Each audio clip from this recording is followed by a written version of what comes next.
Maayong adlaw kaninyong tanan. Sa masigihapon kita magatuon. Ako gihapon kalipay nga kita magatuon sa pulong sa Ginoo. Og nalipay kog dako nga miabot ako nga maayo ang panahon dinhi sa among syudad. Daghang salamat usab nga na kita nako, nahibalag nako ang sa BJMP sa Giholngan o sa Vallehermoso.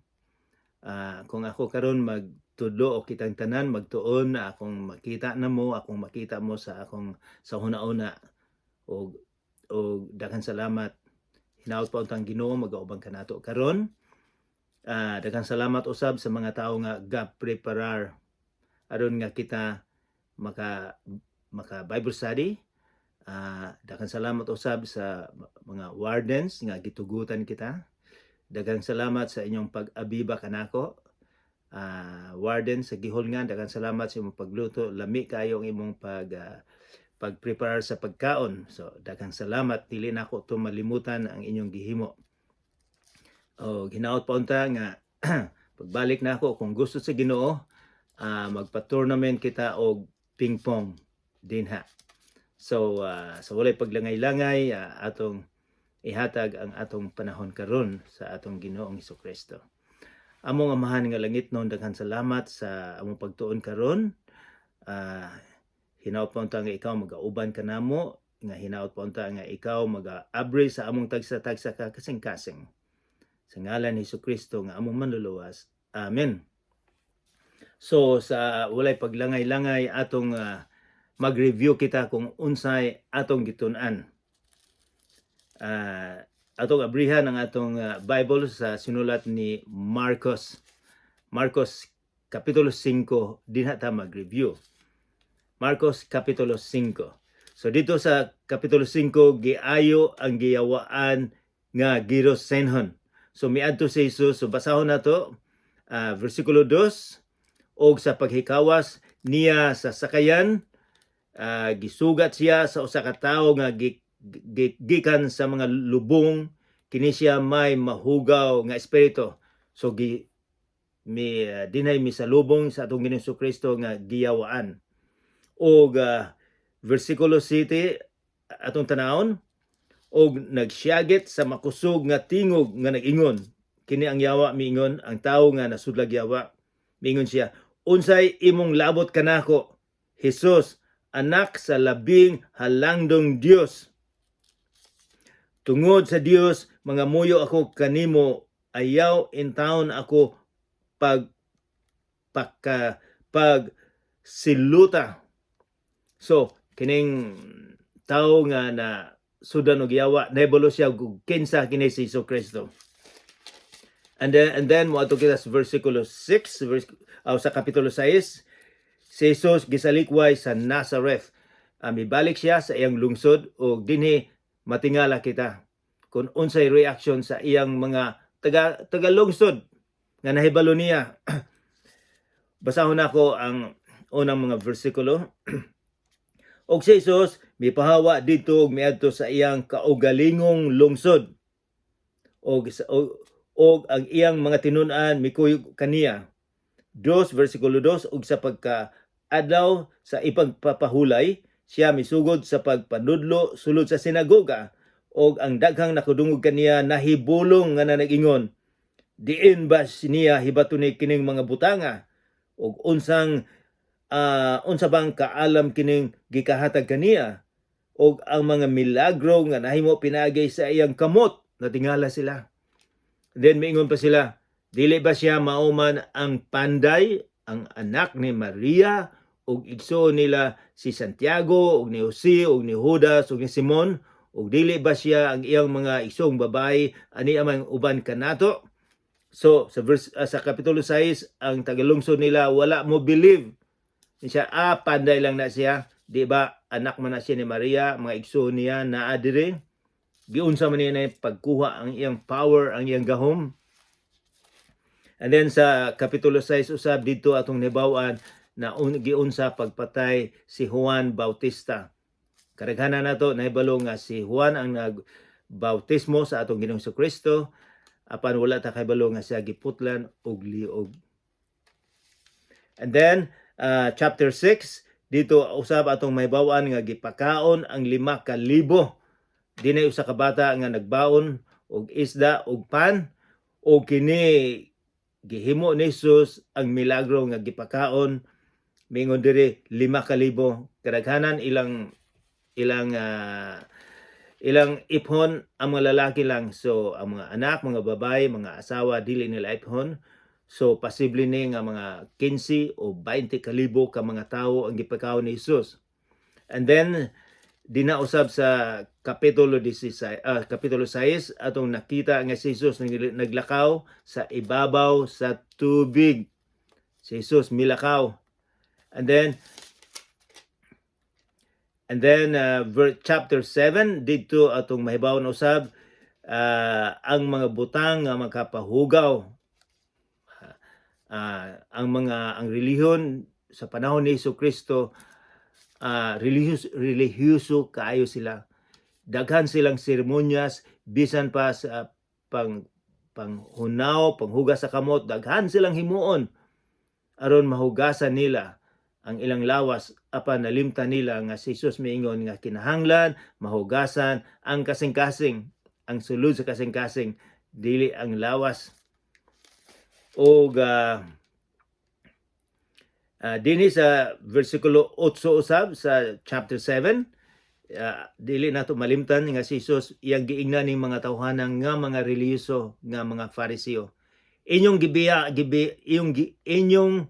gibiyaan ang kasuguan sa Dios, ug maoy inyong ginahawiran ang gikabilin-biling kalagdaan sa mga tawo. Bot ipasabot sa atong Ginoong Jesucristo nga kamo gibiyaan ninyo ang gitudlo sa Ginoo. Karon inyong gihawiran kung unsay gitudlo sa inyong kagikanan, sa inyong lulo, sa inyong lula, o nalimtan na ninyo ang tinuod nga sugo. Di ba usay makadungog kita nga kung unsay inyong namatan, kinahanglan magpakamatay usab mo. Di na usab mo magpakamatay. Kung unsay inyong nahibawan sa bata pa, magpakamatay usab mo. Walay dili critical thinking nga napalayo na ba mo o sa pagsunod sa sugo. Dili lang bot ipasabot nga ang atong mga kagikanan mao na gitudlo nga sila eksakto. Base na og ang ilang nahibawan pod mali, sayop kaayo. So mingon si Jesus nga ayaw ninyo kalimta ang gitudlo sa amahan. So karon moadto na kita sa kapitulo 8. So that was a quick review. Kapitulo 8 sa akong larga dinagikan sa Dumaguete, Pangos, Manila. Gipakaon mi gamay kaayo, tubig o usa ka biskwit o naay peanuts, gamay lang kaayo. So pag-abot na ako Manila, gigutom ko gusto. Apan sa pagsakay na nako paingon sa Canada, gipakaon mi og husto. Nabusog ako. O sa pag-abot na mo sa Vancouver, dili na ako gutom kay gipakaon mi ng gusto. So tan-aw nato og unsay relasyon dinhi sa kapitulo 8, unsay mahibawa nato mahitungod sa atong Ginoong Jesucristo. So guys, abrihan na ninyong ang Bible sa sinulat ni Marcos kapitulo 8.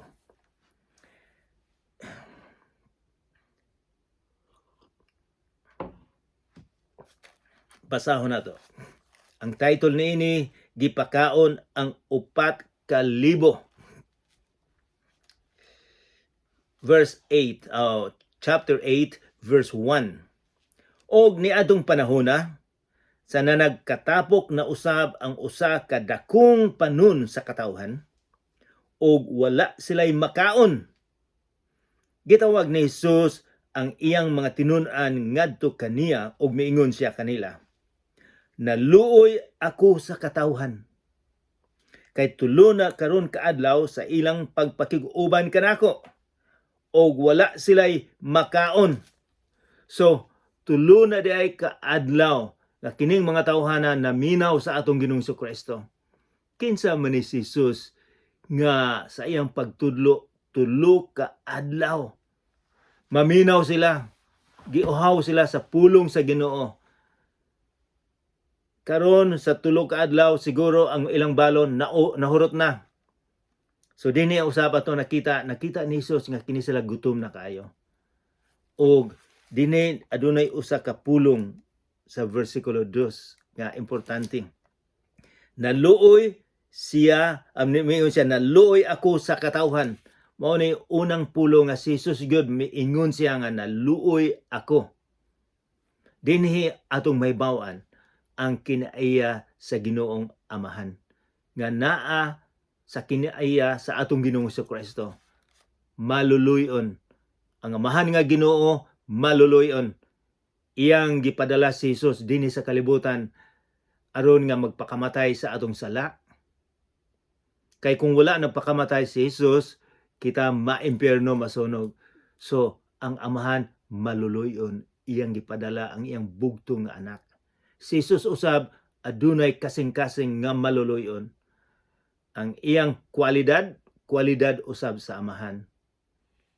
O dili nato malimtan nga kita nga sumusunod ni Jesus, kinahanglan usab nga kita maluluyon. Mahibawan sa ubang mga tao nga kita sumusunod tinuod nga maluluyon, dili lang kita relihiyoso, kundi ang importante dili relihiyoso, kundi sumusunod ni Jesus. Makita sa mga tao nga adunay kaluoy sa atong kasing-kasing. Manay dako kay prinsipyo nga dili nato malimtan. Ang sumusunod ni Jesus maluluyon. And then verse 2, utro na ako, naluoy ako sa katawhan kay tulo na karon kaadlaw nga sa ilang pakig-uban kanako ug wala sila'y makaon. Ug kon papaulion ko sila nga walay kaon, panguyapan sila sa dalan ug ang uban kanila layo ra ba gigikanan, mingin siya makuyapan sila, dili nato sila papaulion kung dili makakaon. Verse 4, versikulo 4, og kaniya mitubag ang iyang mga tinun-an nga nanag-ingon, asa man kita tinapay dinhi sa awaaw nga arang ikabusog ni ining maong panon sa katawhan. So, unsa may atong makita dinhi sa mga disipulo sa atong Ginoong Jesucristo? Wala sila kay balog asa kuhaon ang pagkaon. Malimtanon sila. Di ba nahibalo man si Jesus? Di ba si Jesus naghimo man og kahibulungan iyang gipakaon ang sobra sa 15 o 20 kalibo? Karon kini silang mga disipulo mi uban-uban na si Jesus, mi uban-uban sila pila ka tuig, 2 ka tuig. Apan malimtanon gihapon sila. Nalimtan nila nga si Jesus ang source sa spiritual o sa physical nga pagkaon. Natingala sila asa man. Walay Tim Hortons, walay Mang Inasal, walay Jollibee dinhi sa awaaw. Wala din nato kaya. And then unsay gihimo ni Jesus? Og nangutana siya kanila. Gipangutana niya ang mga disipulo, naaba mo'y balon? Pila ba kabuok ang inyong tinapay? Sila mitubag, 7. Verse 6, o gisugo niya ang panon sa katawhan sa pagpalingkod sa yuta og iyang gikuha ang 7 ka tinapay ug sa nagkapasalamat na siya. Gipikas-pikas niya kini o gihatag ngadto sa iyang mga tinunan aron ilang idulot o kini ilang gidulot ngadto sa katawhan. So, dinhi atong makita nga si Jesus nag-recognize nga ang tanang panalangin gikan sa Amahan. Ikaw ug ako ato bang giangkon nga ang tanan gikan sa Ginoo? Mapasalamaton ba kita? Dili lang nga kita sa pagsugod sa atong pagkaon nga kita magpasalamat. Apan sa tanan, mapasalamaton kita sa Ginoo. Naay akong nadungog nga maingon, mas maayo pa gani ang manok kay usa mo kaon mo ang iyang ulo ihangad sa taas. Ingon sila mapasalamaton kita. Daghan kitang naa kitay gwapo kayong sakyanan, ang uban na ay gwapong sakyanan, gwapo ang balay, makabakasyon sa Pilipinas. Mapasalamaton ba kita sa gihatag sa Ginoo? So ang atong Ginoong Kristo gihatagan kita og prinsipyo sa kinabuhi nga magpasalamat kita. Mapasalamaton sa bisag unsang sitwasyon sa kinabuhi, sa kalisod, sa kadaghan, kita usab mapasalamaton sa atong Ginoong Kristo. And then verse 7, og dihay ilang pipila ka gagmayng isda, og sa nakapanalangin siya niini, siya nagsugo nga idulot usab kini ngadto kanila. So di ay gagmayng isda, si Marcos mingon gyud gagmay kaayong isda. Ila di ang gitaguan ang mga disipulo nga dili sa nato dili nato sa ipakita ning isda basen og walay may tabo, kita tuloy ang gutumon. Apan sa dihang nakita na nila nga gipadaghan ni Jesus, nga gipakaon jutay lang nga supas 7 ka buok, gipadaghan ni Jesus, di na pa nila gipagawa nga naa di sila isda, gamayng isda.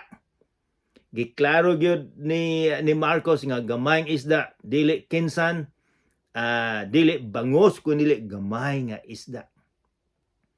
Og sila nangaon og nangabusog, og ilang gihipos ang mga tipik nga nahibilin nga mipuno sa 7 ka mga alat, 7 ka bukag. Kung basahon nato ang original, kini dako ning bukag. Sa ilang sinultian, 2 ka klase ang bukag, na gamay kaayo ug naay dako. Kini dako gining bukag ang gisulti ni Marcos.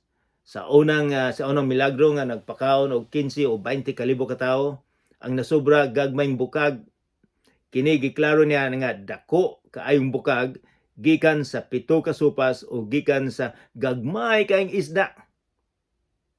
So unsa may inyong paglantaw sa atong Ginoong Kristo? Kinsa man siya? Og unsa may ang pagtabang, unsa mang klase sa pagtabang? Abundance, daghan ang itabang sa Ginoo.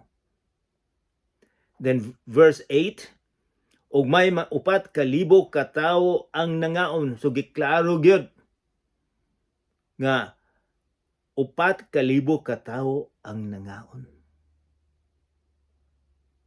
So ang atong Ginoong Kristo ayaw magtuo nga moingon ta ordinaryo lang siya nga tawo. Kini siya ang anak sa Ginoong Amahan. Si Kristo ang nagpakamatay kanato.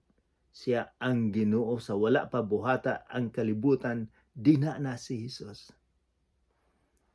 So dili nato gamay ang paglantaw ni Jesus. Ang ubang mga tawo nga mutudlo nga si Jesus tao lang na, ordinaryo nga tao. Apan ayaw magtuo. Kay walay ordinaryo nga tao nga makapakaon o kini 4,000 sa jutay sa gamayng isda o sa gamay nga supas. Verse 10, og unya iyang gipapauli sila kay busog naman, og sa paghisakay niya diha sa sakayan uban sa iyang mga tinun-an, siya miadto sa kayutaan sa Dalmanuta. So pagkahuman dito, iyang gipapauli mga tao, busog na kaayo sila, dili na sila makuyapan. And then moadto kita sa lain na pod nga sitwasyon. Magsugod sa versikulo 11. Ang title, ang usa ka ilhanan nga gipangayo. Kinsa may nangayo? Unsa mang ilhanan gipangayo?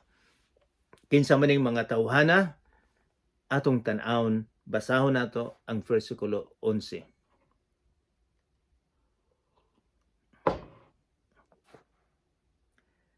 ang usa ka ilhanan gipangayo, nagdemand.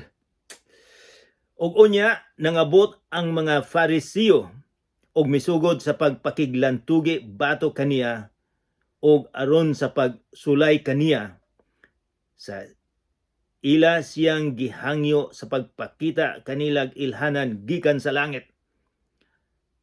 Nakipaglantugi pa ning mga inspectors. Kining mga Fariseo, sila ang mga leader sa ilang nasyon. Sila ang mga leader sa ilang relihiyon. O kini sila sige nilang gi-check up ang atong Ginoong Hesukristo. Bisag asa si Jesus, kini sila daghang musunod kay gusto nilang proteksyonan ang ilang relihiyon. Miingon sila nga kining atong relihiyon dugay na ni, kinahanglan usa lang gyud ang relihiyon, walay ilang gitlantaw nga unsa may gitudlo ni Hesus, unsa may gihimo karon niya. Kining mga tawhana tungod sa ilang relihiyon buta ang ilang mata dili makakita, ang ilang dalunggan dili makadungog. Nakahibalo na sila kung nakita na nila, nadungog nila ang sermon ni Jesus, nakita nila ang milagro. Bisag unsa pa himo ni Jesus, sirado ang ilang kasing-kasing. O gusto nilang magpakita og milagro ang atong Ginoong Hesukristo.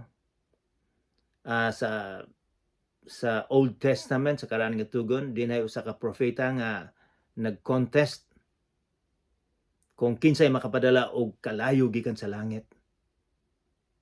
Ang tao sa Ginoo sa iyang pag-ampo, gitubag ang iyang pag-ampo og nagpadalag kalayo ang Ginoo, so nasunog ang iyang gihalad. Mao siguro gusto na pud nila nga kung tinuod ka nga Misaya, kay kini silang tanan gapaabot og Misaya, manluluwas, Kristo, mo nay Misaya, anointed, kanang dinihog, mo nay buti pasabot. Kini silang tanan mga Hudiyo gapaabot gyud hantod karon gapaabot gihapon sila. Pero ang ilang paglantaw sa Misaya gud, ang ilang gipaabot nga pariha ni Haring David, military nga buntugon nila kay kini sila under ni sila sa Roman Empire. Pila na ka empire nga sila under sila sa Syrian Empire, Babylonian Empire, gipildi sila, gikulata sila, and then nagikuha na po usab sila sa mga Grego, and then gikuha na usab sila sa mga Romano. So ang ilang paglantaw karon nga unta ang ilang Misaya nga ilang gipaabot mao usa ka general nga kining mga tao nga nagdumala nila papahawaon. Ang ilang paglantaw ni Jesus, ang iyang mga disipulo dili sikat, mga mangingisda. Si Jesus taga Nazareth lang, karpintero. Mingon sila dili ni sirado ang ilang paghunauna nga kini si Jesus dili ni siya ang gipaabot nato nga manluluwas. So gusto lang sila makipag-argue sa atong Ginoong Hesukristo. Gusto nila nga hunungon ang trabaho ni Jesus. O gusto nilang patyon ang atong Ginoong Hesukristo. Kay gatudlo man sa tinuod. Wala gatudlo sa relihiyon sa iyang mga kagikanan. Kung unsa to'y gisunod-sunod nila, si Jesus wala magtudlo. And then, verse 12. So, gusto gina nag-demand sila nga si Jesucristo maghimo og dako kayong katingalahan. Siguro moingon silang kinalan nga mulupad ka ako ka makita. Pero bisag unsa pa siguro kadako sa himo ni Jesus, buta sila, dili nila makita. Verse 12, og sa sulod sa iyang espiritu, sa sulod sa espiritu ni Jesus, nang hupaw siya halalom og miingon. Ingon siguro nang hupaw siya. Nganong nangita man kamog ilhanan kining kaliwatana. Sa pagkatinuod, magaingon ako kaninyo nga walay ilhanan nga igapakita ko ni ining mga tawhana. Mingon siya, dili ko magpakita og mga ilhanan kaninyo. Kay sila gi-demand si Jesus, wala niya tugta nga siya maghimo og dako kay milagro. Kay sirado ang ilang mga kasing-kasing, useless, walay kapuslanan. Verse 13, ug iyang gibiyaan sila.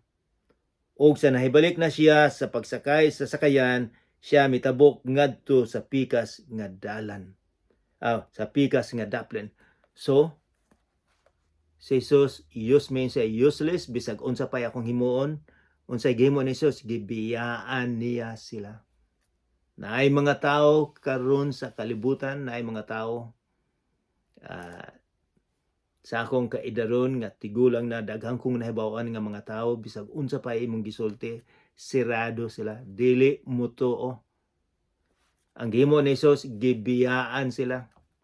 Wala nag-spend og panahon ng atong Ginoong Jesucristo nga kumbensihon sila gyud, kay sirado na iyang gibiyaan.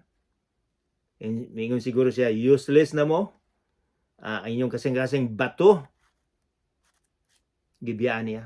So adunay panahon di ay usab nga ang atong Ginoong Jesucristo, miingon siya siguro nga bisag daghang kong gipakita ninyo, ako mong gitabangan, apan walay nahitabo sa inyong kasing-kasing. Gibiyaan. So posible day usab nga adunay panahon nga ang pasyensya sa atong Ginoo mawala. Gibiyaan niya sila. Sino makahadlok ni nga gibiyaan. And then atong basahon sa versikulo 14, ang igpapatubo sa tinapay sa mga Fariseo. Patubo ang mga teaching sa Fariseo nga maka-influensya sa mga tao. Nga dili maayo mingon si Jesus, ayaw mugtuo ni anang mga Fariseo. Basahon na itong verse 14.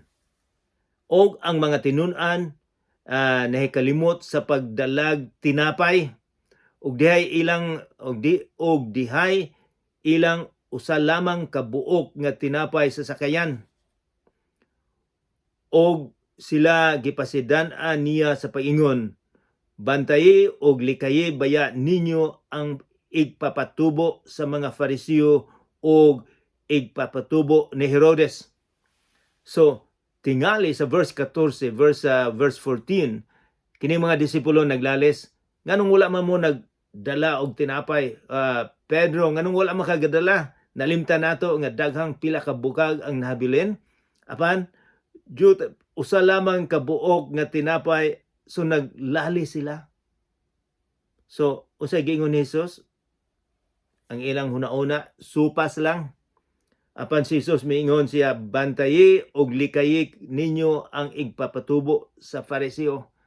Sa galalis mong pagkaon, pimayin si Jesus, bantayin ninyo ang gitudlo sa mga Fariseo, nga kini ang makapadaot kaninyo, dili ang tinapay. O kini ilang gisultihan, sa usa-usa nag-ingon, wala man gani kitay tinapay. O sa iyang pagkamatikod niini, si Jesus miingon kanila, nganong ginasultihan man ninyo ang inyong wala sa pagpakigdalag tinapay? Kamo concern kayo sa supas sa pagkaon, gigutom na usab mo, apan dili mo concern sa espirituhanon nga tinapay. Dili pa ba gihapon kamo makakita ni makasabot? So, wala ba mo makakita? More than 2 years na mo nga nagauban-uban ka nako. Bag-o lang nahitabo ang milagro, pero wala gyapon kamo makakita. Wala gyapon kamo makasabot. Nagahi na ba gayud ang inyong mga kasing-kasing? Unsa man siguro ang tuno ni Jesus sa iyang murag gikasab-an sila sa atong Ginoong Jesucristo? Ngani, mingon siya, dili pa ba gihapon kamo makakita ni makasabot ngani niini?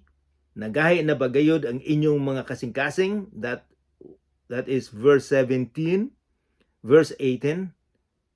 May mga mataman unta kamo dili pa ba kamo makakita? May mga dalunggan man unta kamo, dili ba kamo makabati? Mao'y diingon ni Jesus. Kini usab, posible usab nga kini gitusulok ni Jesus kanatong tanan. Naa kitay mata, apan wala kita makakita sa tinuod, sa kamatuuran. Naay dalunggan apan dili makadungog. Dugay na kita nagbasa sa Bible apan dili nato makita ang kamatuoran. Posible bang mangutana ang atong Ginoong Jesucristo? Verse 19. Verse 19. Pila ba kabukag ang napuno sa mga tipik nga inyong nahipos ni adtong akong pagpakigpikas-pikas sa 5 ka tinapay alang sa 5,000. Sila nagaingon kaniya, napulog duha.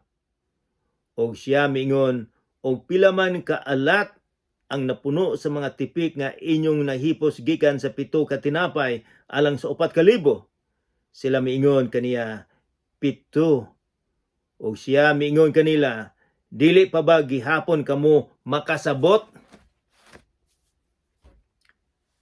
Iyang gipahinumduman ang mga disipulo kung unsay iyang nahimo. Miingon siya, wala pa ba mo makasabot? Kini gipangutana usab kini kanatong tanan. Wala ba kita makasabot? Wala ba kita makakita sa mga tabang ni Jesucristo? Wala ba kita makakita kung kinahanglan ba nga limpyuhan ang atong kasing-kasing, ang espirituhanon? Kamo, ang inyong gihunaw na supas lang, pagkaon lang, pero wala ninyo hunauna ang espirituhanon. Dili di ay importante kaayo sa tinuod gyud nga kinabuhi nga dako ang imong sweldo, dako ang imong balay. Dili na importante kaayo nga maayo ang imong sinina, nga maayo kang mosulti, nga daghang mga taong mo appreciate nimo, mo daig nimo. Importante di ay ang kondisyon sa imong espirituhanon nga kasing-kasing. Kinahanglan di ay na atong makita na. Kay bisag unsa pa kadako ang imong sweldo, apan kung dili ka makaadto sa langit, kawang lang na. Ang importante di ay ang sitwasyon sa imong kasing-kasing nga kita makapangayog pasaylo sa Ginoo tungod kay kita makasasala. Importante di ay nga kita adunay relasyon sa atong Ginoong Jesucristo. Kay siya lang ang dalan, kamatuoran ug ang source sa kinabuhi nga walay katapusan. Dili ang atong relihiyon, kundi si Jesus lamang ang dalan sa langit. Unsa may imong himuon sa atong Ginoong Jesucristo? Mosalig ba ta kaniya? Hinaot po nga atong ihatag ang atong kinabuhi nga kita musunod sa atong Ginoong Jesucristo. Na kung wala si Jesus, dili kita makaadto sa lugar nga iyang gipreparar. Kini maayong balita kay si Jesus tua dito sa langit, nagpreparar, naghulat kanato. Hinaot po nga imong hangyoon ang atong Ginoong Jesucristo nga mosulod sa inyong kasing-kasing. Mag-ampo kita. Amahan namong langit nun, daghang salamat sa mensahe karon nga importante kaayo ang espirituhanon nga sitwasyon sa among kasing-kasing. Lord, pasayloa kami sa among mga sala. Nagaampo usab ako nga kadtong mga tao nga humok ang kasing-kasing nga sila moduol nga na kanimo. Pasayloa kami sa among mga sala. Sa ngalan ni Jesucristo nga among manluluwas. Amen.